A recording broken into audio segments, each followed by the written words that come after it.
Morning student. आज हम class 8 का साइंस पढ़ाने जा रहे हैं। Chapter number 1 food production and management. Paheli and Boojho went to their uncle house during the summer vacation.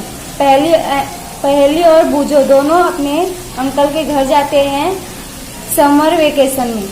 Their uncle is farmer. उनके जो अंकल है वो एक किसान है। One day they saw some tools like खुरपी, skulls, saw, plug, etc. in the field. वे सभी एक दिन कुछ औजार देखते हैं जैसे कि खुरपी, हंसिया और फावड़ा और हल। ये सभी वे लोग खेत में देखते हैं। तो आगे चलो पढ़ते हैं। You have learn that all living organization required food.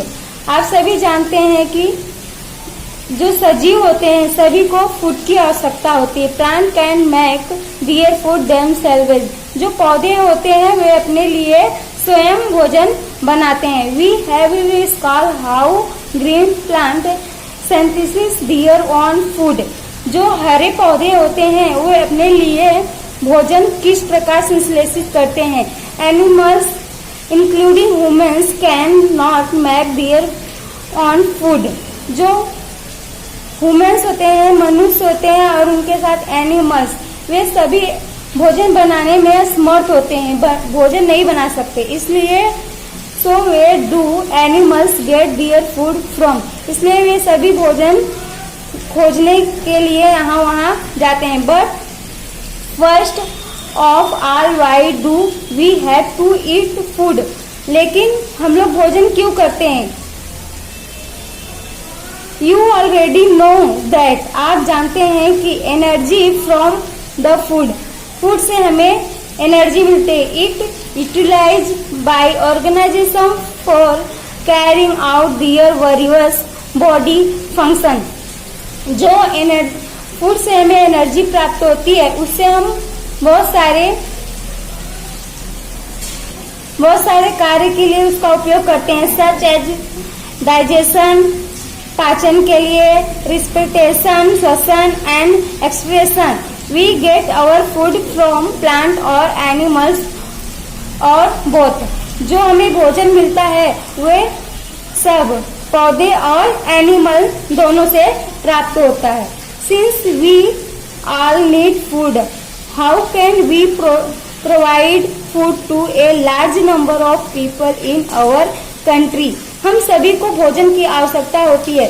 How can we provide, हम किस प्रकार भोजन को इतने बड़े देश में और इतनी बड़ी जनसंख्या में हम भोजन को किस प्रकार प्रोवाइड करें।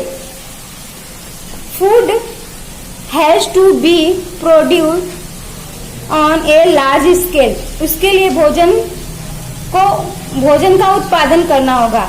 इन order to provide food for a large population, regular production, proper management and distribution is necessary.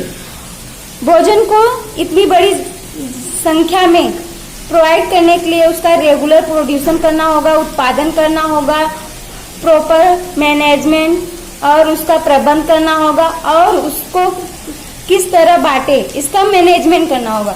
Agriculture practice, कृषि पद्धतियां। Till 10,000 BC people were nomadic. They were wandering in groups from place to place in search of food and shelter. They are raw fruits and vegetables and start hunting animals for food. 10 वर्ष पहले सभी लोग भोजन की तलाश में यहाँ वहाँ भोजन और शेल्टर यानी रहने के लिए और भोजन प्राप्त करने के लिए एक जगह से दूसरी जगह सर्च करते थे, खोजते थे, घूमते रहते थे। दे एट रॉ फ्रूट्स। वे कच्चा फ्रूट और वेजिटेबल्स यानी सब्जियां, कच्चे फ्रूट और वेजिटेबल्स खाते थे। And start hunting animals for food. फिर वो खाने के लिए जानवरों को मारना स्टार्ट कर दिए। Later they could cultivate land and produce rice. तभी उसके कुछ दिन बाद से वे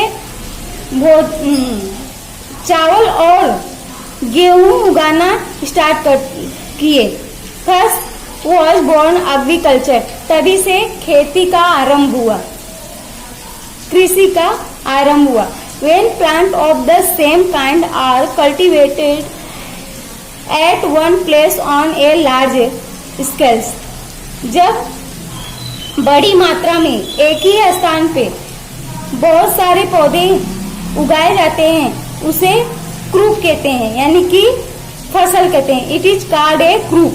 फॉर एग्जाम्पल, उदाहरण के तौर पे क्रूप ऑफ व्हीट, गेहूं की खेती।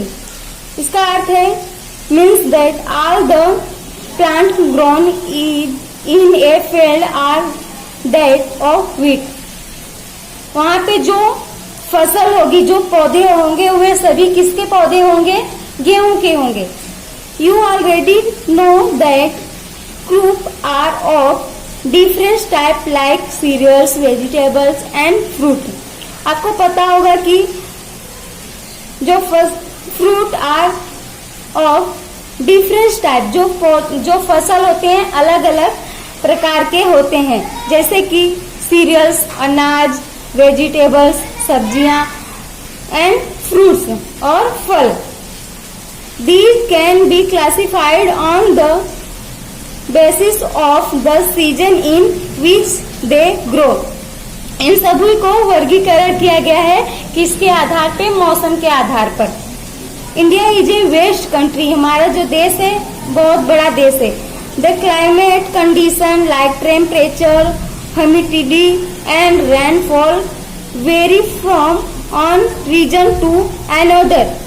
यहाँ पर क्लाइमेट कंडीशन, तापमान और नमी और वर्षा पे, सभी यहाँ वर्षा पर आधारित होते हैं। Accordingly there is a rich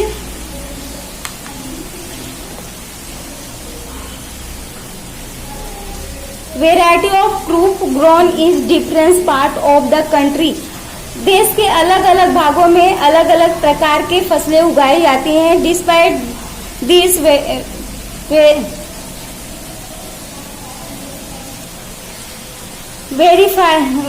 variety of crops grown in different part of the country.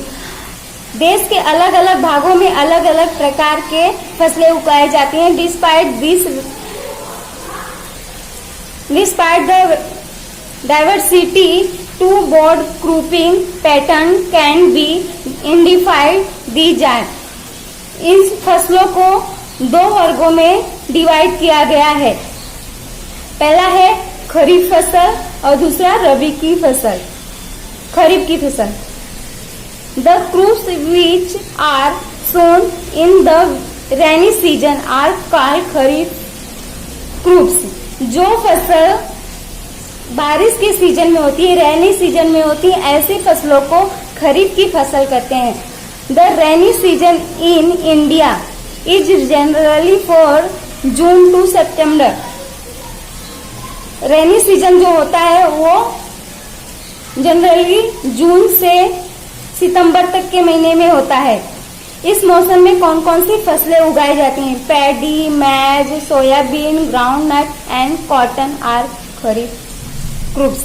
ये सभी जो फसलें होती हैं, मैज मतलब मकाई, सोयाबीन, ग्राउंडनट मूंगफली, ये कॉटन, ये सभी फसलें बारिश के सीजन में उगाई जाती हैं, जो जून से लेके सितंबर तक में होती हैं। सेकेंड है rabi crops. The crops grown in the winter season. ये फसल विंटर सीजन में होती है, अक्टूबर टू मार्च, अक्टूबर से मार्च तक। आर कॉल्ड रबी क्रूप्स। इसको रबी क्रूप्स कहते हैं। एग्जाम्पल फॉर रबी क्रूप्स, रबी की फसल कौन सी होती है? वीट, गेहूं, ग्राम, चना, पी, मटर, मस्टर्ड मतलब राई एंड लैंसीड। बिसाइड दीज, यहाँ पर इसके अलावा pulse and vegetables are grown during summer at many place. अलग अलग स्थानों में गर्मी के सीजन में कुछ दालें और वेजिटेबल्स भी उगाई जाती हैं।